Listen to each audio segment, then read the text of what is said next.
بسم الله الرحمن الرحیم. باب اقبال المحیض و ادباره. مفصل دا مسائل دې لپاره بیانېږي چې دې سره د مونځ او د روژې دارنګې د حج احکام وابسته دي. نو ځکه په احادیثو کې د حیض او نفاس مسائل بار بار بیانېږي. اقبال المحیض و ادباره، محیض راتلل او د هغې ختمېدل رستو کېدل. وكن نساء يبعثن الى عائشة بالدرجة فيها الكرسف فيه السفرة فتقول. در صحابیاتو دې مسئلې له څومره اهمیت ورکو نو ښیي غدل ته چې زنانو به سید عائشہ ترا لیگل درجه ډبی ته وایي. ډبې به راولېږه فیها الکرسف چې پای کې به مالوچ پراتو او فیه السفره هغه مالوچ چې پای کې به رنګ و د وینې. یعنې زنانه دپاره اصول دای چې کله حیض شروع شي نو دا به دغلته کې خپل خاص ځای کې مالوچ دی په خوای مالوچ کې خود اوس هغې دپاره تمدن تهذیب ترقی کړی د نور څیزونه دي. لیکن فایده دای چې کله مالوچ پراته وي نو هغه ګند هغه وینه کپړې هم نه ګنده کوي او دارنګې د انسان بدن هم نه ګنده کوي. او چې کله هغه وکتی شي نو بنده پوهېږي چې دا کم قسم کې دی. دا اوس آیا دا مونږ حیض وګڼو که ونه ګڼو؟ که حیض وي نو حکم به صحیح او که حیض نه وي نو حکم به صحیح. و دا اهمیت د دې په دې وجه باندې دی. منکرین حدیث دې مسلې پر ډېر خاندي. هر هغه سړی خاندي چې ناواقف وي. واقف سړی په دې پوهېږي چې دې تعلق پاکۍ او ناپاکۍ سره دی. هغه پاکي او ناپاکي چې د هغې په بنیاد باندې انسان د مونځ مخاطب کېږي، د روژې مخاطب کېږي. دارنګې په بیت الحرام کې بیت الله الحرام ته د هغه د تللو حکم دې سره متعلق دی. په دې وجه نه دین مسله ده، لہذا دې ته سپک کتل یا د دې وجه نه مذاق اړول د حدیثو دا ناواقفیت د دین نه. نو سید عائشہ نه به لیږل فتقول نائب ورته ویل لا تعجلن حتی ترین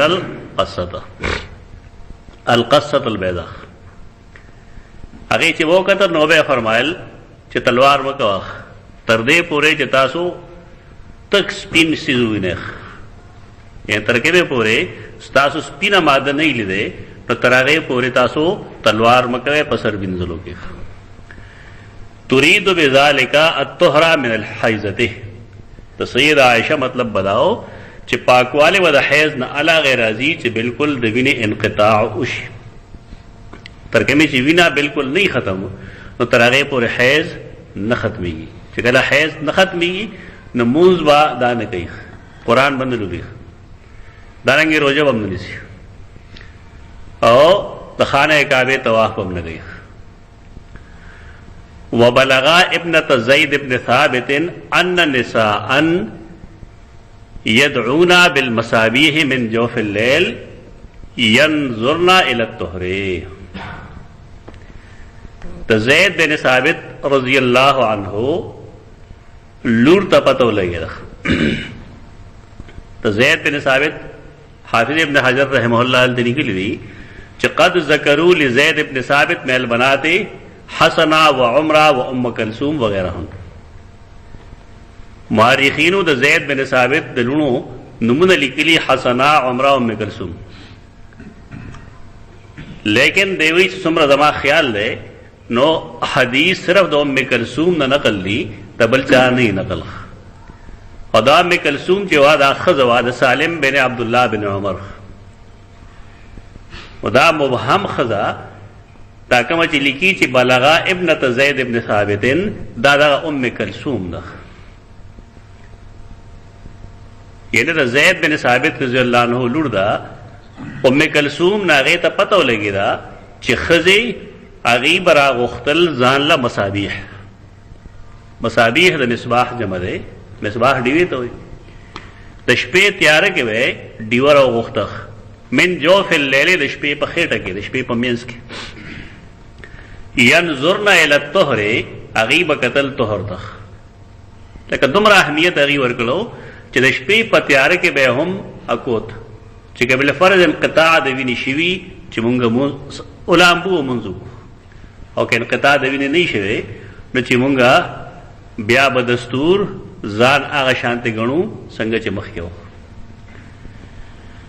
لیکن شریعت په دې کې دومره سختی نه دی ښې څومره چې د زنانو کوله په دې وجه دا ابنة زید هغه په دې تنقید کوي چې دا خو په لاس هم معلومېدی شي که نه رڼا څه ضرورت ده کم خلک چې تعویل دا کوي چې په لاسو باندې معلومېدی شي نو په لاسو باندې خو دا ټیک د شپې په تیاره کې به لوندوالی ښکاره شي خو څه پته به لګي چې دا لیکوریا ده او که دا وینه ده نو بهر کیف د هغې احتیاط په دې باندې بنا دی چې که بالفرض زمونږ حیض ختم شوي او سپینوالی راغلی دی چې مونږ د ماسخوتن مونځ وکړو خدا ام کلثوم رضی اللہ عنہا چې کوم تنقید کی نا په دې بنیاد کوي چې شریعت په دې کې دومره تنګسیا نه دی په دې باب کې اسانتیا ده نو ځکه هغه وایي چې ما کان النساء یصنعن هذا وعابت علیهن نساء نه مراد صحابیات دي امهات المؤمنین دي چې نبی وسلم په زمانه کې وا زنانه او داسې کار نه کوو چې هغې د شپې ځان ته رڼا ونیسي او معلومه بس ما سوتن چې وغیره سملاستل نو به کتل چې که بالفرض مینسز به وو نو بیا به سملاستل او پوهې به وکړو چې په موږ باندې د ماسخوتن مونځ نشته که سهار کې به وکتل او سهار کې به د وینې انقطاع شوی وه نو بس بیا به د سهار مونځ یا د شپې به ورته معلومه شوه چې یاره د شپې زما د وینې انقطاع شوې ده نو چې کله نه انقطاع الدم وشو نو مونځ خو لازم شګه نو هغې په دې باب کې دومره سختی نه ده کړې صحابیاتو چې رڼا دې وړي او پای کې دې ګوري وعابت علیهن ځکه د هغې عیب بیان کړ د نبي صلی الله علیه وسلم د ملګرو تربیت چونکې هغه کړی دی د دین په صحیح مزاج هغې پوهېږي چې کوم ځای کې شریعت سختی نه ده کړې نو هلته سختی کول نه دي پکار او چې کوم ځای نرمي نه ده کړې هلته نرمي کول نه دي پکار زمونږ مزاج دا دی چې مونږ نرمۍ په ځای سختي کوو او سختۍ په ځای نرمي کوو دا مخکې د په ترجمة الباب کې د هغې زمانې حالات تا ته ولیکل چې داسې به کېدل حدثنا عبد الله ابن محمد قال حدثنا سفيان عن هشام عن أبيه عن عائشة أن فاطمة بنت أبي حبيش كانت تستحاض فاطمہ بنت ابی حبیش دا غیوہ استحاض راتخ حیض و استحاض کے تاسو ته فرق مو کول دی حیض آغی چې کوم د انسان د یو زنانا په خپل ټایم کې هغه راځي او موږ ویلو دا چې د هغې دپاره بنیادي د دې عادت معلومېدل پکار دی او عادت د زنانا بلوغ سره معلومیږي یعنې زنانا چې کله بلوغ ته ورسېده چې د دې څو ورځې حیض و نو هغه امره حیض دا به د دې ټول عمر اوس تصور کولی شي هره زنانه په دې پوهېږي چې زما د میاشتې په کم تاریخ باندې سر خیرنېږي کمې زنانه کا تعلیم یافته او که بې تعلیمه دي خو چې هغې سوچ کوي او محتاط وي نو هغې ته معلومه وي ورځ په دې وجه کله چې هغه ورځې راشي او دې منځ را نه شي نو دوه نتیجې دا اخذ کوي په خپله که شادي شده ای نو دا وي یاره زما به حمل شوي او که غیر شادي شده ای نو هغه وي چې داسې چله شو زه جوړ بیماره شیم و دغه عادت نه چې اپوزیټ شي مخکې یا وروستو نو هغې ته به استحاض وایي د استحاض او د حیض معامله جدا جدا وي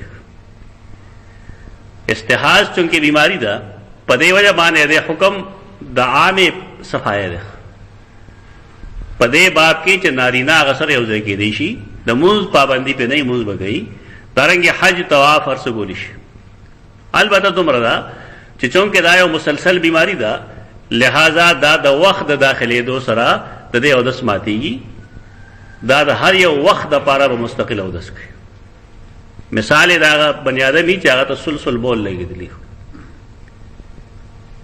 حکم فقهي دغه دی او د استحاض دپاره شریعت سوی دلته کې د حدیث کې دا دغه خیخ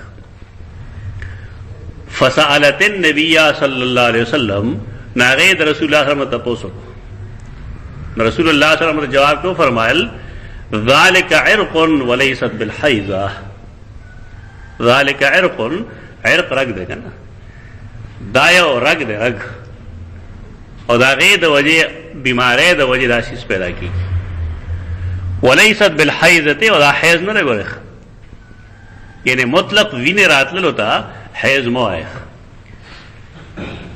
دا د علامت د دې د پیژنګلو څه شه ده د زنانه عادت او دا علاوه کیږي چې خلکو کې د دین سو شعور وي د مانزه پابندۍ پکې داغي شعور پکې کوم خلکو چې د موس پابندۍ نه نه پدې سکی چې مې سره راغلي دي کې نه راغلي یو خاون چې په شرعي امور نه پويږي نه پدې نه پويږي چې جماعت سره حکم کم وخت حکم مې سره راغلي کې نه راغلي کم وخت وکم دا شعور ضرور دی باید چې مسلمانان دې نه واقف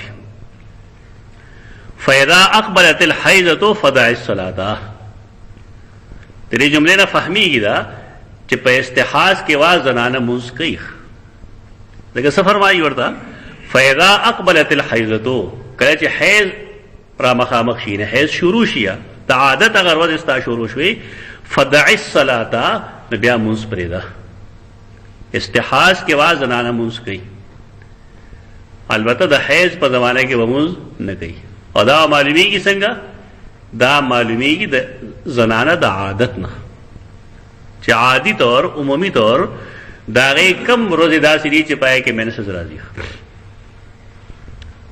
فاذا اقبلت الحیضه بعد زنانه داسې دي چې دا غي روزه نه معلومه اړه لګي هغه ته په فقہ کې متحیره وي فقاهات اسپک ما ګوره فقہ دا مطلب نه چې دا دین نه سجدا سجده فقاهت باندې سمجھ فقاهت سمجھته وي دلته علی دی سو د فقها میاس کې جګړه وچلیږي حدیث کرا دی چې من یرید الله به خیرا ورپسې یفقهه فی الدین چې موږ فقہ دا کندل شروع کو دا وسه کوي تاسو فقہ کتاب ته نه وای فقہ دین سمجھته وای دا زموږ مزغو کې ډس شوی کندل کې خلک کندل کول ضرورت نشته هر یو فقih د خپل قدر د علمی قدر مطابق سے اجتهادات کړی دي اب ټیک په پکې نه غلط په پکې اصول لای چې کوم صحیح دی هغه واهله چې کوم غلط دی پرې دا طریقه دا طریقه وغلط دی چې حدیث صریح یو ځای کې موجود دی سره هغه پرې دی یو فقih کو الله یې مخ ته پیش کړي دا طریقه غلط ده ډېر خلک دا سه ما اوریدلې چې هغه وایي بدا فقها سره خرا ځامن دي یعنی په دین چې زوبويږي اخر عجیب و غریب خبره روزي زموږ لري خلونه دا په دې وجه روزي چې زموږ خیال لري چې صرف دنیا کې زیم بل څوک نشته یا صرف زما رائے در بل چا سره رائے نشته یا صرف ما سره پوهه در بل چا سره پوهه نشته دې جنجټ نه روزه فقاهت د دین سمجھته وي د چا باره کې چې الله د خیر اراده وکي هغه د دین پویا ورکی اوس پویا د صحابه کرامو یو شان نه ده انما نقاسم والله يعطي دې جملو مطلب هم دا دی چې تقسیم خو یو شان ته کوم یعنی زه علی ته جدا س دین نه خېما او ابو ذر او ابو هريره جدا دین نه خېما ټول ته یو شان خېما خو ابو ذر او ابو هريره هغه د صحابه کرام مقابله کې ډېر خاص کوونکي دي ابن مسعود ډېر خاص کوونکی انما نقاسم څه تقسیمون کې او فهم څوک ورګي والله یو فقها جیسے قواعد خی یا غیس کلیات خی اگر دین نہ ماخوذ بھی اور دلیل پہ موجود ہے ٹھیک شامی نے علامہ شامی ابن عابدین شامی دا حنفی عالم نے اگر تبار خبر و نسبتوں نہ گئی خلق چاہے پر کتاب کے دالی کر لی مجھے معلوم نے خصوص نہ خو یو قاعده دا ازدا کا ادا موږ نه لیکلې دا لوی نه کانو خلق لیکل ابن تیمیه لیکل ابن رجب لیکل یو سړی نیک دی، حق پرست دی، او دا په کتاب کې تا یو جمله داسې ولیده چې غلطه ده، دین سره متصادم ده، نو ته به څه وایې چې دا سړی کافر دی؟ داسې مه وایه. ته داسې ووایه چې پخوا چونکې د چپایۍ کار به نه کېده، کتابونه به خلکو په ګوتو باندې لیکل، نقل کول ویخ. نو یو سړی چې د شامي خوا ته تللی کتاب خو د هغه نقل کړی دی، لیکن هغې ظالم پکې د ځان نه څه بعضې څیزونه لیکلي دي. هغه بعضې څیزونه بعضو علاقو ته رسېدلي دي، بعضې ځایونو کې نشته. دې ته زمونږ استادان وایي دال سین 10 من البغات. دا په دې کې باغیانو لاس واله دی، او دا په ډېر شي کتابونو کې شته ده. ابن کثیر څومره لوی سړی دی، ډېر لوی سړی دی، لیکن داغه په حدیثو په کتاب داغه په تفسیر کې یو حدیث دی چې لو کان موسی و عیسی حیین لما وصاهما الا اتباعی. که موسی او عیسی دواړه ژوندي وي نو دواړه به زما اتباع کوله. دا حدیث قادیانان پیش کی او دا وایي چې څنګه موسی علیہ السلام وفات شوی دی نو دارنګه عیسی علیہ السلام وفات دی، او دا حدیث علی کله دی حافظ ابن کثیر. ته بس وایي ابن کثیر کافر دی؟ خپل علماء ته خلک کافر نه وایي. دا څومره علما چې دي، که شوافی دي، که حنابله دي، که احناف دي، او که مالکیان دي، دا ټول زمونږ ائمه دي، زمونږ مشران دي. دې سره مونږ اختلاف ساتلی شو د دلیل په بنیاد باندې، لیکن دې کې یو کس مونږ کافر نه وایو. ضابطه دا ده چې د فقهي کتاب نه کله ته اخذ کې شامل لیکلي ده، د فقه د کتاب نه څه مسله بیانوي نو ته به وګورې چې کومه مسله د فقيه لیکلې ده نو په دې داسې دلیل پیش کړی دی د قرآن او د حدیث. که دلیل یې پیش کړی نو ټیک ده، خبره خو ده کړې ده، خو اصل شی یې څه پیش کړی دی؟ قرآن او حدیث. لہذا درست. که قرآن او حدیث یې نه پیش کړی بیا ودا ګورو چې آیا د یو امام قول یې پیش کړی دی. د اجتهادي مسایل کې د امام قول پسې دی که نه؟ اجتهادي مسایلو کې ټول خلک خپلو ائمه قول پسې دي، څوک ابن تیمیه پسې دي، څوک ابن قیم پسې دي، څوک ابو حنیفه پسې دي، څوک شافعي پسې دي. نو که د امام قول یې لیکلی ټیک ده، فقهي مسله ده فرعي، او که نه بالفرض نو بیا په هغې کې اطاعت نشته. د فقهي کتابونو نه د فایدې اخیستو طریقه دا ده، دا نه چې ته د بسم الله نه والې تر والناس پورې د قرآن مجید غوندې د هر کتاب هره خبره صحیح تسلیم کړه. دا طریقه نه ده. دا نقطه بل چا نه لیکلې، دا شاملي کړی ده، خو زمونږ خلک په دې عمل نه کوي. د دې ته چې دا وایي چې دې کتاب کې دا خبره صحیح ده او دا غلطه ده، نو خلک به تا ته دا وایي چې افت څنګه دی، افتؤمنون ببعض الکتاب وتکفرون ببعض. لکه دا د الله کتاب دی بوتله، قرآن خو چې کوم دا خبره کوي نه افتؤمنون ببعض الکتاب، الف لام پکې نه شي دپاره، راحت دپاره دی، عموم دپاره خو نه دی. یعنی د الله په کتاب کې داسې نشي کولی چې یو خبره یې منې او بله یې نه منې. د مخلوق د کتاب په بعضې خبرې منې، بعضې به پرېږدئ. قاعده دغه زده کوي، فقهاو سره اختلاف ته ساتلی شي د دلیل په بنیاد باندې. همیشه دلیل سره خبره کوي. چا سره چې دلیل نه نا کنزلم کوي، هغه وهلم کوي، اټکولم کوي.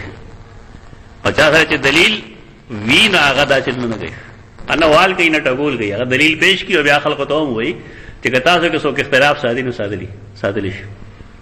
دا طریقه ده. دا چې تاسو خپل کې دا خوي هیڅ اختلاف ونه پیدا کېږي، عجیب هم اختلاف، لیکن خلق وہ برداشت کی. خلق پوئی گئے سار سے حدیث ہے، نن سار بھائی حدیث ہوئی کہ رسول اللہ صلی اللہ علیہ وسلم فرمائی کہ تاسو اودس کرے نہ بسم اللہ ہوئے. تو دیدن احناف داوئی کہ اودس کے بسم اللہ ہوئے سنت تھی، لیکن اسحاق بن راہوے ہوئی کہ نا یہ حدیث کرا دی کہ چا اودس کے بسم اللہ ہونے نو لا وضوء له، دا اودس نه دی شوی، هغه واجب نه دی. او دا اختلاف پیدا شو په یو مسله کې، اختلاف پیدا شو. اختلاف په بنیاد پیدا کیږي. اوس ټول امت دی طرف ته، اسحاق بن راهوی هغه طرف ته، دا دلیل مضبوط دی کنه چې ګره هغه فرمایي چې لا وضوء له، څوک چې بسم الله نو دا اودس نشته نو دلیل خوشته هغه مضبوط ده. لیکن جمهور امت څنګه دې طرف ته او هغه دا وی چې لا وضوء له، دا مطلب ده چې لا وضوء الکامل له، هغه کامل اودس چې پای ترتب د پوره ثواب کیږي نه هغه ونشو. خدا دو حدیثونه دي، دوا دې پای دي. یو لمون ترجیح ورغله خو دلیل سره ورغله چې دغه د ټول امت رائے ده. یوای د اسحاق بن راهوی دا خلک ویلي چې صدور امامان نه کوي، امامان خو بلا شي امامان خو ډیر شي، دا د خلکو صدور مشهور کړي. ابن حزم امام دی، داود ظاهری امام دی، بشمیر ائمه دي. نو بهر کې خلک اختلاف شي کی دلیل سره دی، دلیل بیان کی علت بیان کی، بس خبره ختم شو. یو سړی کا پاګه دلیل باندې پوه شو مطمئن شو ٹھیک ده، او کنه شو پوه نو تاسو ټیکدار نه چې ته خامخا خپل خبره په خلکو مناوي. دا اصول زګه. فاذا اقبلت الحيضه فدعي الصلاه، چې کله حیض راشي نو بیا به موز پرې دی. یې ترکه نه پوره چې منسز نه راغله نو بیا موز پرې ده. البته استحاض کې پته موز کې. واذا ادبرت فغتسلي وصلي، او کله چې دا ختم شي شاکی ادبار باندې شاکول یعنی حیض ختم شو، د ختمېدو څه علامه ده ارستو حدیث کې ورځي، د ختمېدو علامت او پسې حدیث کې راځي چې کله اوچ شو دا نو فغتسلي فی الفور د پاره ده فغتسلي. لکه اوس د ماسپخین موږ کېږي که نه کېږي دې وخت کې د یو زنانه منسز اوسوچ زمونږ د علاقو په شانته علاقې چې مونږ د ماسپخین نه وروسته لامبونه مونږ بودري مو دا رواجونه یې پښتنو کې څوک مازدیګر نه وروسته نه لامبي، څوک ماښام نه لامبي. کور کې هم چې څوک یې هغه غریبان دین نه واقف نه وي نو دا به اوس پاکي اوس راغلی د خدا لامبي نه. په دې وجه د ماسپخین مونځونه کې، د مازدیګرونه کې، د ماښامونه کې، د ماسخوتنونه کې سبا سارم نه گئی. ولې دا بلام بي چې ته لسو بجو کې څو مونږونه په قضا شو 15 دا کوي بیا دوباره نه. د دین شعور چې نه انسان نومره غټ ګناهګاری، د دین شعور بیدار کړه کې دا اوخه ماشومان دا مور ته ولوخه چې کم ټیم کې منسز اوچ شو وینه ختم شو نو اوس پکار دای چې دا فل فور علماء او دې وخت موږ په دی باندې کول پکار دی. فقط تسری دا مطلب دی. و اذا ادبرت او کله چې دې ادبار کو یعنی منسز ختم شو نو فقط تسری دا علماء دی او صلی او موږ دی. و د منسز زمونږ علاقو کې سور وزي اکثریت ور وزي 35 منځونه خدای سم قربان کړی دي په هر میاش کې 35 منځونه خدای سره قربان کړي او 15 پک دا شان قربان کړي کوم چې موږ شکل جوړ کو نو 40 شو او خدای د مازه سم ډېر تګړی خدا د مانزه کې دا غیر ډېر نه لګي دا د کول پکار دي او الله سي ویلي ورځي په وخت کې موقوت فرض ده. موقوت فرض دا مطلب دی چې ټایم نه وروسته بیا مونږ نه فرض کېږي او د خلکو شکل له مسلې بدل کړی. ابن تیمیه چا دا پوښتنه کوي سړی د قصدن آمدنی مونږ نه کړی ته بیا قضا راوړي هغه ورته نه دی واجب القتل ده قضا به کېږي اوس. ان الصلاه كانت المؤمنين کتاب موقوتا وقت کې دنه مونږ فرض ده او چې پتا فرض دی تاو نه کو ته ادا چاري چې ته قضا وکړه. ابن تیمیه دا قضا مونږ د جواز نه قائل او دلیل هغه سره مضبوط ده.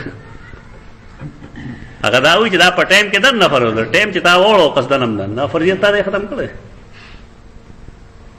بیا دې قائل دي سړی توبه وباسي خیر ده د مونږ نه قائل. هغه وی که څوک د مونږ قائل دلیل له پېښ کی خبره موږ هم درشه معلومه دي چې فلانه وی فلانه وی دلیل چې څه کوي دلیل له پېښ کړي چې یو بنی آدم دې د موږ ته منتره عذر ورته نشته دې موږ نه کوي نو آیا دې به دا موږ قضا کوي قضا مون نبی صلی الله علیه وسلم یا چې کم کړی دی هغه د عذر د وجې کړی وده پاتې شوی. دا گمبھیر مسله ده. تقی عثماني دی باندې ډېر پیښې کړي درس ترمذی کې خو جواب یې نه دی کړی شوی. ډېر علمي جواب پکار دا رائے موږ ته معلومه ده چې ټول رائے دا ده چې او قضا به کوي موږ هم پوهېږو په دې چې ودې کي خو سوال دی چې دلیل سره دی دلیل چا سره نشته. دا زنانا د مونځ پابندۍ دی کې اچول پکار دي او د هغې لپاره اسانه طریقه زه بار بار ښیم چې دا پوهه کوې چې څنګه اذان وشي بس مونځ کوه. او د ښځې چې کله اذان وکړي ته به کټوی یاد شي هغه به ورته نور یاد شي یعنې هسې به دا نه وي کوي خو چې د مونځ ټایم شي دا به څیزونو ته پام شي چې دا چل کوم دا چل کوم دا چل کوم دا وروسته وکړه.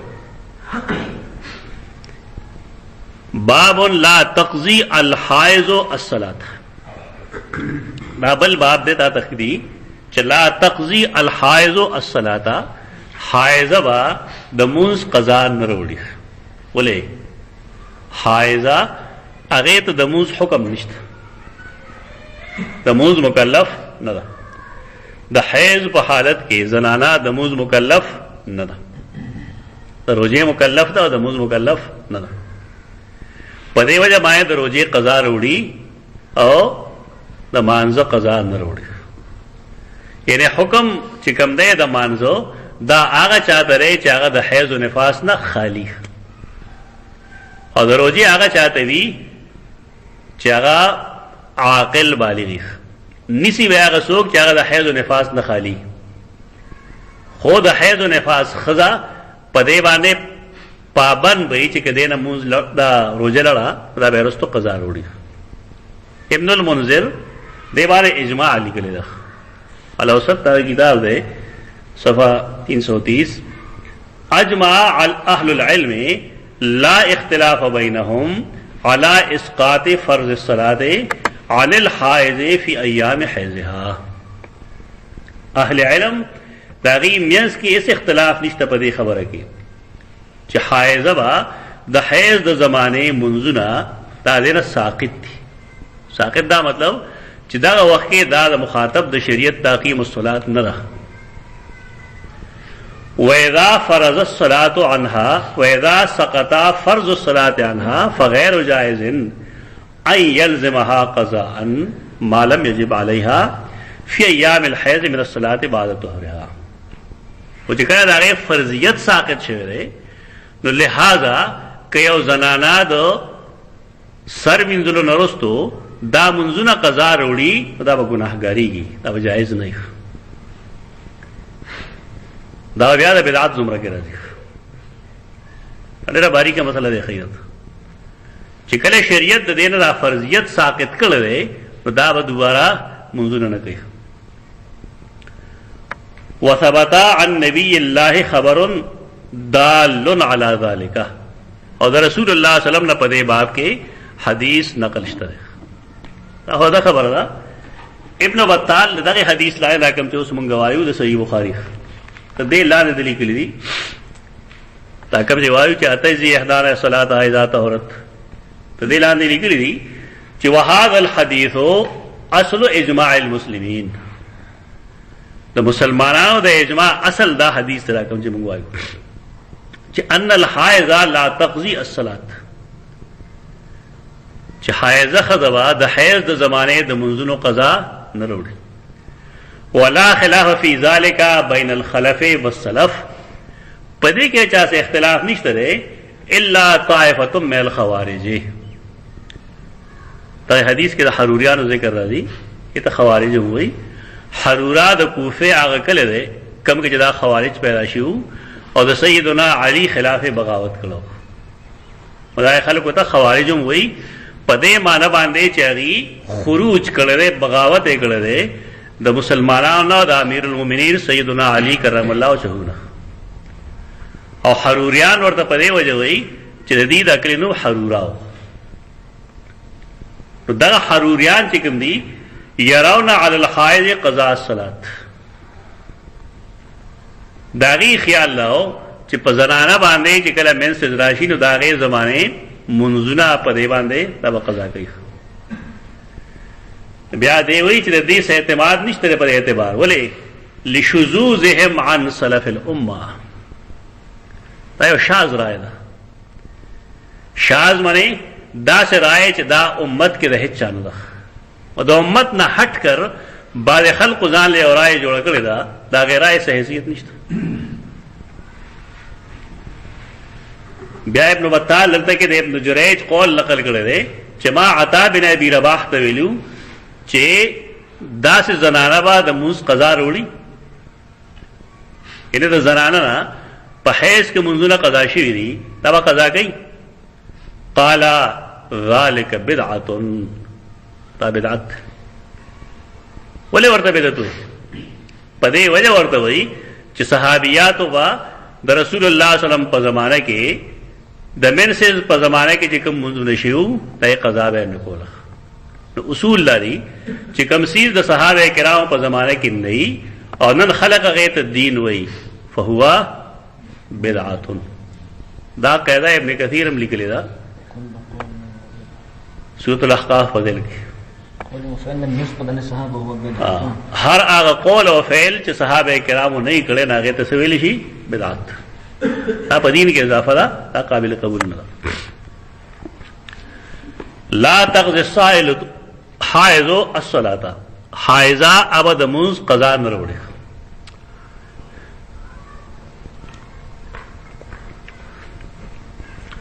وقال جابر وابو سعيد عن النبي صلى الله عليه وسلم تدع الصلاة منذ بريخ. حدثنا موسى بن اسماعيل قال حدثنا همام قال حدثنا قتادة قال حدثني معاذ. قتادة مدلس لیکن اگر سوئی حدثني معاذ د تحدیث ہو عن سره خبرو نکړه اگر چې ده خدای مدلس لیکن دروجن نه ده لہذا قال دغه حیثیت اشتره. هغه حدثتني معاذ ما ته معاذ حدیث بیان کړل ان امراتن قالت لعائشہ یہ خزه سید عائشہ تو ویل سی ویل عائشہ رضی اللہ عنہا خلاف تا چرته کې نت تلل شه یاسر حبیب یو سړی دی دا غنوم ورواچ یاسر حبیب دا وتاست هغه معلومات درکې چې پای وستا غونه لشي سید عائشہ مبارک ما خو ډېر ونه لري شو یو 10 منټه مې وره دي شو خو دنیا جهان چې څومره برای دي ناغه سید عائشہ کې ثابت دي. تاسو لوي خواصت یاسر حبیب سو رافضی دی اړه خپل شکل لري. قرآن مجید چې دا غي باره کې سویلی چې اولئک مبرؤون مما یقولون هغه لګیاره چې نه دې دا کار کړو. دا چې خلک تاسو لري چې جذباتي شي دا غي وجم نه کوي چې کوم خلک زمونږ د ایمان معیار د دا خنزیران هغه په داسې الفاظ یادي او یو نه په غنټو غنټو لګیا دي بلا شي ګندې کړه عربي کې کوي ډېر بدرت وي ډېر بدرت سباز مواد زمونږ د کتابونو نه غسیده اهل سنت والجماعت د کتابونو هغه مواد چې غلط دي هغه یو بل سره ملاوي او نتیجه دا غرو باسي هغه الفاظ په خلل نشي ورته ویلي یعنی یو شریف سره هغه اورېدې نشي چې ځایږي هغه په خلی باندې وي. نو سید عائشہ نا یو خدای ته پوسو کو چې اتیزی احدانا صلاتها اذا طهرت. اتیزی معنی اتقضی یعنی آیا قضا بروڑی په مونږ کې یو تنا خپل موز کله چې دا پاک شي یو خدای دا حیض یو پاک شوا او دا حیض د زمانه دا منځونه و قضا وروړي که بنه وروړي نا ورته سوې احروریه انت تخاریه سو تحروریه یعنی معلومی کی دا چې هغه جميع امت رائے سوا دک وا چې زنانه با د حیض د زمانه د منځونو اعاده نه کوي او حروریانو دا ویل چې نه کوي تو څنګه چې هغه نور سوزونه کې خروج کړل دی لا حکم الا الله بیرغ اوچت کړي جوړنه دا زمون خلک به سوچو دی سیاسی چې کوم دینی جماعتونه یې دا مسله په دې کې مشته ده. دا تکفیر د خلکو شروع کړو. آیتونه یې پیش کول چې من لم يحكم بما انزل الله اولئک هم الکافرون والفاسقون والظالمون. دیوال نه باندې وځي بدلی کړ. ستاسو کې یې موږ یاد دی. او دې د خلکو ذهن سازي دغه شانته وکړه. دا خوارج وې دا. مونږ چې کله دغه آیتونه وایو نو مونږ شاګردانو ته د مسند احمد معنی خيو چې لم يحكم منی لم يعتقد. لم يعتقد اهل سنت والجماعت رائے دا دغه رائے چې من لم يحكم په دغه معنی باندې غسل دا د خوارج رائے و. دا 50 کاله مونږ قوم دا شان جوړ کو چې هر هغه سره کافر جدا سي کوي دا سي کوي دا سي کوي. چې کله تکفیر فیکټری مونږ لګولې د پخبله بیا چانه کې لګو. ناقص علم دا ناقص پورا علم پکار دے. حدیث بیل چې مر را منکم منکرن فل یغیره بيده. نو ټوپک وواغستو پر دې ټلویزیون میں وښتو ولې قرآن حکم دے پیغمبر حکم دے چې فل یغیره بيده. محدثین نو تاسو نه غوی دې مخاطب سٹیٹ دے نہ کہ فرد. اقدام کول دغه شانتی دا سٹیٹ کار دی. دا افرادو کار نه دی. دا اول نه مونږ دا شی جوړ کو چې نه جی جهاد کولم زمونږ ذاتی عمل دی. پلانې شی زمونږ ذاتی عمل دی. هغه چې کوم ځای ته مونږ رسول و رسول یوس اوس کو سو کار سم یو ټر نخلی هغه مزه نه کوي. او چا چې به صحیح تجویز ورکو هغه ته جهاد مخالف وي. مې کہا جهاد مخالف نو هغه چې د دې سوزونو مطلب جدا ده. هغه حدیث اخر کې ورال چې کول فرض سره پلاس نشي منې کوله په خپل دې منې کی پاګې دي شکول لکه ورته بدګوري بیا به دا کمزوري ایمانی. نو بس خلک وایي دا ډېر کمزوري ایمان ده. امیاس کې دا غي مطلب دا چې ایمان دوه قسمه دی. یو ایمان تعلق زړه سره دی یو ایمان عملی دی. لکه مستا قرآن مجید ایمان ویل دی وما كان الله ليضيع ایمانکم. ایمان عملی جدا سیز دی او ایمان دا عقیدی جدا سیز دی. دا حدیث چې بحث کی دا د ایمان عملی نه گئی نه کې د ایمان دا عقیدی نه. زمونږ عملی کوتا ہے نور لګی دی دا دې پګی می کنه خیر. دا خلق جذباتی کول دا دې هغه خلقو کار دی چې هغه سره علم ډېر کم دی. پورے شعور نشته لري پورے ادراک دی. اوس هغه خلک پارام نستی جنگي نور خلک هغه اوس کلینا سره چولې. دا ډېر لوی برای دی ډېر لوی برای. همیشه دا پارا مونږ قرآن او حدیث غلط استعمال کړل. بیا مونږ ګیلا نور نه کو ځان نه ګیلا وکا چې اخر زمونږ علما ولې نه پوهیږي په قرآن او په حدیث ولې هغه غلط څه قوم تر باندې کوي. خپل رائے پیش کړل هغه ته الله او رسول رائے وي. خدا حروریان رائے و صرف هغه سیدنا علی ته کافر ولې ویل او آی خلکو ته ولې کافر ویل چې هغه فیصله کړو حکمه ته کافر ویلو.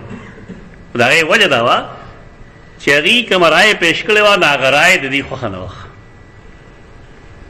نو دا جمله ویلاري چې قرآن دا فرمایلی دي چې څوک د الله د فیصله په کتاب فیصله نه کوي کافر دی او دا ظالم دی او دا فاسق دی. عبد الله ابن عباس خبر شنه هغه سو ویل یو داسې کلمه ویلا چې قائل د خپل کلمې دا تفسیر نه کوي. یعنی دا الله بالکل لغه مطلب نه ده. هغه دې خلک ویل خبره هو ته چا باندې خامخه. البته دا چې کله یو قانون متصادم د شریعت سره نه پاغه صورت کې سړی مسلمان نه پاتې کیږي. خو یو شی متصادم نه ده نو ولې سړی داغه په استعمال باندې یا داغه په منلو باندې کافر کېږي. بار کې دا ځان له وټا پکې ده په دې باندې مون کافي کارم کړل کافي وخت پورې چې اصل شی سره او مونږ ته شرا مخې کړل شو. حروریت انت آیا تحروریه یعنی آیا ستا دا خبره چې کوم دا چې زبا د دین لام بم نو دا خدایي مسلک دی ستا څنګه راغی. بیا وی کنا نحیزو مع النبی صلی اللہ علیہ وسلم مونږ بعد رسول الله صلی الله علیه وسلم سره داغه په جون کې حیض کرالو حیض به شزم فلا یامرنا به نو رسول الله صلی الله علیه وسلم مونږ ته دې حکم نه کو دا به نه ویل چې کله تاسو د حیض نه علام به نه کنه بیا مونږ وکړه د دې نه یو قاعده کلیه فقها رو بس یو شی د ضرورت باوجود رسول الله صلی الله علیه وسلم هغه نه بیانوي او نه کوي هغه څه نو که یو سړی نن هغه یو ځل یا دوه ځلو کې خو ټیک ده خو کنه د دین تقاضا غني نو بیا هغه ته بدعت اعتصام د امام شاطبی رحمه الله دیوانه پورا بحث کړل چې یو شی باوجود د داعیه رسول الله صلی الله علیه وسلم نه کړه مثلا آداب دعا کې دای چې موږ لاس پورته کړی دعا ادب ده کنه سنت ثابت دي خو آیا په هر دعا کې رسول الله صلی الله علیه وسلم لاس اوچت کړی دې جواب نه فکر لکه ډوډۍ پسې چې موږ دعا کوو چې الحمدلله الذي اطعمنا وسقانا یا الحمدلله الذي اطعمني هذا الطعام ورزقنيه من غیر حول مني ولا حول ولا قوت الا بالله دعا خوشته ده آیا دې کې لاس پورته کول ثابت دي نبی صلی الله علیه وسلم نه نو لہذا روټه پسې دعا وکړي چې خلاص ته پکې نشي پورته وکړي کسره یو ځل پورته کی دو ځلې پورته کی پورته خدا به دین تقاضا نه غني یو عادت په وګڼي چې پس ادب ده بانگ پسې دعا شته درود شریف هم شته دعا هم شته اللهم رب هذه الدعوه التامه خو آیا په کې لاس پورته کول د نبی صلی الله علیه وسلم ثابت دي نه نو لہذا بانگ پسې به دعا کولی شي لیکن لاس با نشي پورته کول کسړي چرته کې کال کې اول لاس پورته کوي ته خامخا بدعت مو بدعت بالا غي چې د دین تقاضا غني زموږ داخله فتوا لګولو ګډیر تګلږي هغه نو ته پوسه ځای سره لګي کاغه دا وایي چې بھائی رفع اليد من آداب الدعاء ما په دې وجه کړل دی بس بیا بیا نو کوم یو ځل نو کو هغه پورې کوري بشان مال خلا چې ته به دې شي دا څه مسله خراب کی رسول الله صلی الله علیه وسلم په مې ته دعا کوله نه اس په مې ته ویلي دنه فرمایل به اللهم اهله علينا باليمن والايمان والسلامه والاسلام ربي وربك الله لیکن حدیث کې دا امر دی چې رسول الله صلی الله علیه وسلم باغې طرف ته مخ کو نه بلکې هغه ته وګکړه یو طرف به کوړه او لاس به پکې نه پورته ګول اسه نه چې بت پرستو سره یا سپومه پرستو سره تشابه رانش خدا قاعده کلیه شو زموږ د پاره چې یو سیز باوجود د داعیه باوجود د ضرورت رسول الله صلی الله علیه وسلم نه کړي به تور دین نو نن کې یو سړی هغه به تور دین کوي نو د ګناه کوي او د بدعت البته یو ځل وځلې کوي او اسه چرته پاره وکړو نو خامخا هغه ته بدعت مو آیا هغه نو ته پوس دا خبره بیا هدايه کې یا مرقات کے مولا علی قاری بل انداز کو ذکر کړو او دا اصل قاعده لیکره دا حافظ ابن قیم ترکه سنتن کما ان فعله سنت ترک دا رسول الله صلی الله علیه وسلم د یو سیز د پاره دا سنت ته لکه څنګه چې دا فعل هم سنت یعنی سنت په قسمه یو هغه دی چې رسول الله صلی الله علیه وسلم کړی دا سنت ایو داسې چې یو سیز رسول الله صلی الله علیه وسلم په یو ځای کې نه دی کړی نو دا غي دا ترک هم سنت دی دا پر خودل هم سنت دی. مثلا هدايه کې بیا دی باندې بشمیرا سيزونه ور چولې بانک خلک کله وي بانک د موږ نو وخت ګرستو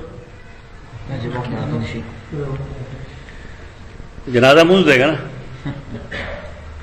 ها جنازه موږ دی کنه مته پسې خلک ګرستو بانک وي ها هغه ټول سنت یې ولټ کړل نه سنت ورته کړل مړی د بانګ وای تاسو چې بانګ خامخا وینو پکار دا و چې د مونږ نه مخکې نو کې اصله جنازې د مونږ نه مخکې بانګ وای دی علاقه کې نو خلک ورته سوې چې جایز دي تاسو جواب صحیح طریقه وای نه کوي صحیح طریقه باندې جواب کوي بیا سړی تاسو مخله نه راځي مونږ همیشه دا لیدلې دي چې بانګ د مانځنه خلک مخکې وای مونږ نه رسو څوک بانګ نه وای نو دا بل ورته ناشنا ښکاري دا کم چېرته ما وویل دغه ورته اشنا ښکاري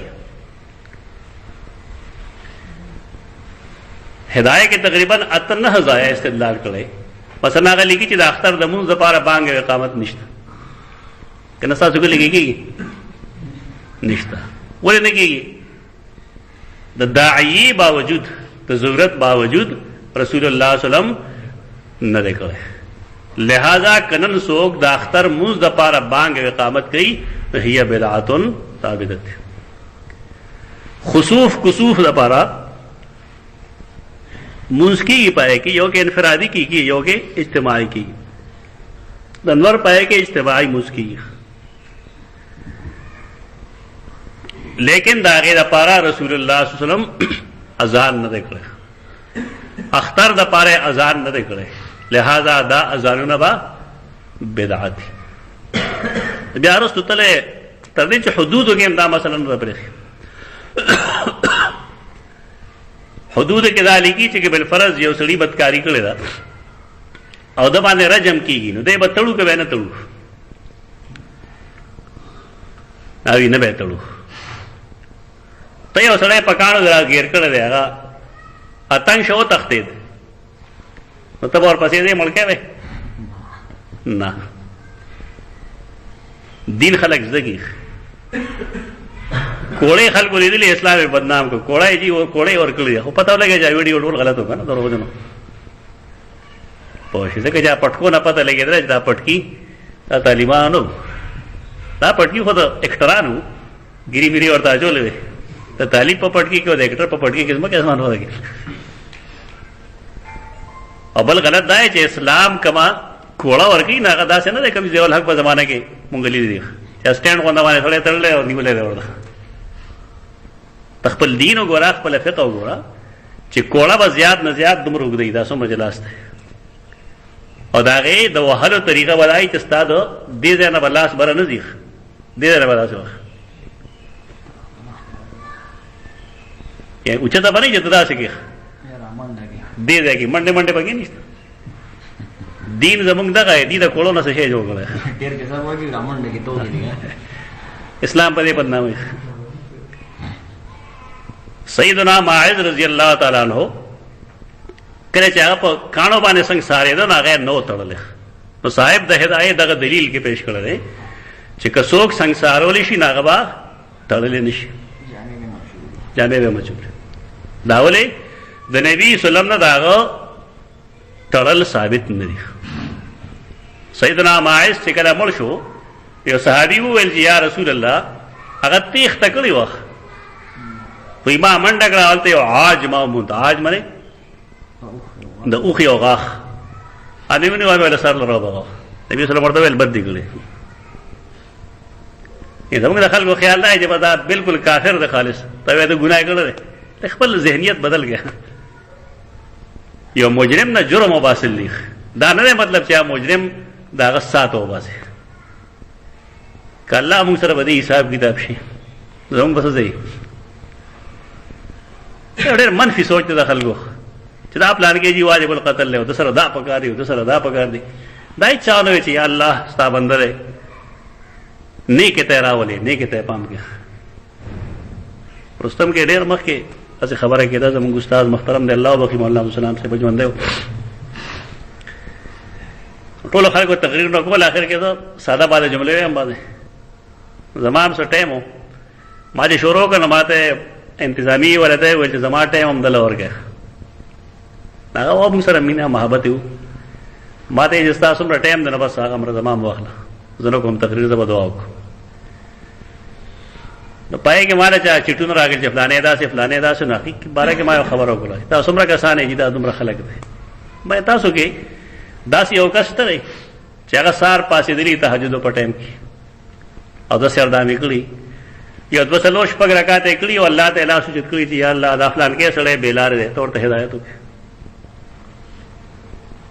یعنې زمونږ په زړه کې مسلمان سره همدردي نشته دی چې ربه دا فلان کې مونږ دې له تکړه یو چې کاغه څه غلطي کړې ده چې غاړه ترې ډولکې واچوي هغه وشرموو.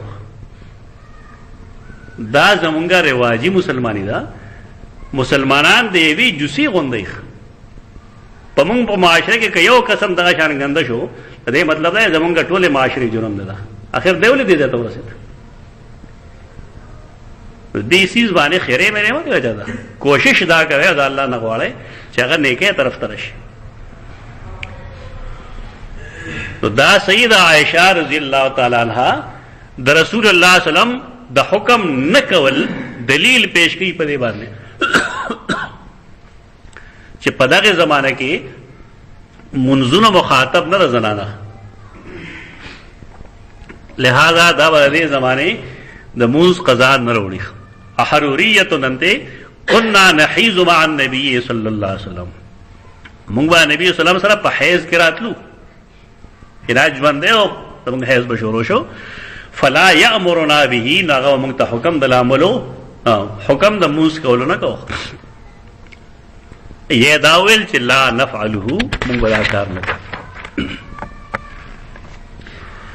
باب النوم مع الحائض وهي في ثيابها. موږ مخکې نه ویلي دي چې مسلمان داسې نه پلیتیږي چې انسان د هغه سره لاس نه ملاوي، کینی پاسي نه وسره دا غیر لاس سخري نه. پابندۍ شریعت دا لګولې دي چې کله د یو بني آدم کورواله ته منسس شروع شو نو ډېرې جنسي تعلق هغې سره نه ساتي. نور د خپلې ښځې ښکلول، هغې سره سملاستل، ډوډۍ خوړل، هغې سره چیس کل، په دې کې شران صاحب نشته. پکار دی چې مونږ خپل دود دستور د شریعت تابع کړو. النوم مع الحائض وهي في ثيابها، د حائضې ښځې سره خوب کول. خپله ښځه ده بنده او د هغې حیض راغی، دی ورسره د شپې سملاستی شي که نه شي سملاست؟ په داسې حال کې چې په خپلو جامو کې ده عقید لګوي پکې، ځکه جامې چري نه بیا خو امکان شته دی چې جنسي تعلق وساتلی شي. حدثنا سعد بن حفص قال حدثنا شيبان عن يحيى عن ابي سلمة عن زينب ابنة ابي سلمة حدثته ان ام سلمة قالت، ام المؤمنین ام سلمہ فرمائی، حضت وانا مع النبي صلی اللہ علیہ وسلم فی الخمیلۃ. تاسو دا مخمل صادر رہے نا، دا ته خمیله وای صادر چې دا غي غاړه ته ګوټه لګیدلی هغه ته وای خمیله. حضت زما حیض راغی او زه د پیغمبر صلی الله علیه وسلم فی الخمیلۃ په صادر کې، یعنی یو صادر کې یو کټ کې هغه سره ملاستوم. فن سللتو، زه پوه شم چې زما منس شروع شو نو فن سللتو، زه اتو غیرم دغه خوان را پاسېدم. فخرجت منها، نو د هغې خمیلې نه راووتم. فاخذت ثياب حیضتي، نو ما د خپل حیض جامې واچولې. دې مطلب دا دی چې زنانه له احتیاط په دې کې دی چې د عام جامو او د حیض په جامو کې لږ فرق وي. ابل د خاوند لپاره علامتي چې دې وخت کې زما د زنانه منسز او بل شي چې دا خو موز نه کوي، نو کاغه جامې سره ریمنې غوندې لږ خیرنې میرنې نوم خیر ده. زمونږ د صحابه میاس کې ډېر فرق دی. مونږ په زنانه په هغه زمانه کې ټیپ ټاپ کې جوړه کړو، د مړي له کفن هم زمونږ دغه شان دي. او بکر صدیق چې وفات کړو چا مزیدار کفن راوړو، هغه ویل چې مړ شم ما وای دا ما چوي دا چې خاورو کې تاسو کې هفتنی واپس دا ختم شي، دا چا ژوندول ورکړي چې فایده دی واخلي. مال چې ته زوړ سره وګوره یا خپل جامو کې خخ دا د هغې تربیت داسې شي، هغې پوهېږي په دې باندې چې قبر ته دومره قیمتي څیز ولې اوسم چې پسماندګان د غربت نه مړه کېږي او زه د سرو په صدر کې ملاسته. دا ذهن ځان له جوړول پکار دي. د ژوندي ضرورتونه جدا دي، د مړ په جدا دي. هغه به ویل د دې نه ژوندي فایده ښه اخیستی شي. فانسللت فخرجت منها فاخذت ثياب حيزتي فلبستها ما غواست. فقال لي رسول الله صلى الله عليه وسلم انفست. نبی صلی اللہ علیہ وسلم تپوسو کو استا من سے شروع شو. قلت نعم وارتے جاؤ. فدعانی فادخلنی معه فی الخمیلة. زه اوختم او زه بیا ځان سره صدر کې پټکم. دا سرور کائنات محمد مصطفیٰ صلی اللہ علیہ وسلم کدا پا عمل کے سنت چارا پارا سنت نشتر ہے اور طریقہ نشتر ہے. نشا پائے گی بھائی نہ ملا صاحب پائے گی بھائی. جی ملا صاحب دا ویلی آسان کافر ملا ہے. تو پیغمبر تو حکم خلاف ہوئی دا عمل خلاف ہوئی خلق طاقت دین ہوئی. لیکن دیکھیے اس فرق نہ ورزی. قالت وحدثتني ان النبي صلى الله عليه وسلم كان يقبلها وهو صائم. او ام سلمہ ما تدا حدیث بیان کرو زینب ہوئی کہ رسول اللہ صلی اللہ علیہ وسلم بزخ کلولم پدا سے حال کی جدا غور روزہ وا کہ سڑے روزے کے خپل خزخ کلی کلی. وكنت اغتسل انا والنبي صلى الله عليه وسلم من اناء واحد من الجنابه. او ما یعنی ام المؤمنین ام سلمہ او رسول اللہ صلی اللہ علیہ وسلم با دیو لوخین لامبل او آغا لامبل بدسنو تا جنابت نبو. یو سڑے رخبل خزی سڑے او زیلام بھی دے کہ صاحب دے او کلے کہ یو سڑے کور کے دے مقصد دا پارس زی جوڑ کی نو خلق بس ہوئی جی بس ایش ہے اوکو ایش گناہ دے ایش خجن دے رولتو ہوئی لیکن سو گناہ دے پلارکے دے عیاش دے خزی سر لام بھی دا سے خپل خدای سره لامبلو کې صاحب ده نه شرعن سب عیب ته نه عقلا څه قواعد سره یعنی غیر انسانی جذبات بیا غیر انسانی جذبات خلقو پامال کړی پتہ لګی نه چې دې خلقو سه احساسات او جذبات دي.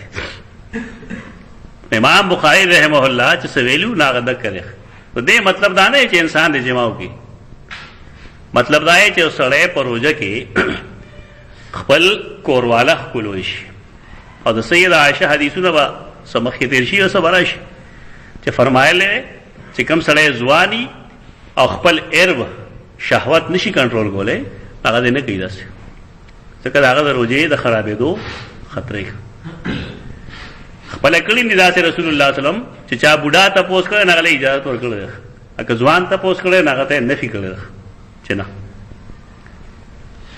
ناغا اصل کی حکمت تکتش یعنی کولولی جائز دی روزه کې خدا انسان حالات تکتلی کنډیشن دا چې دا سړی خپل ځان کنټرول کولی شي د جما کولو نه او کني شي کنټرول کول چونکه ځوان سړی ا کنټرول نشي کولی نو دی وجنا حالت کې منع دا او بوډا کمزورې سړی ځان کنټرول کولی شو تجربه دا. نو بار کې امام بخاری چې کوم باب یې خو النوم الحائض وهي في ثيابها اگر پارے کرا حدیث پیش بس کہ قول قولی هذا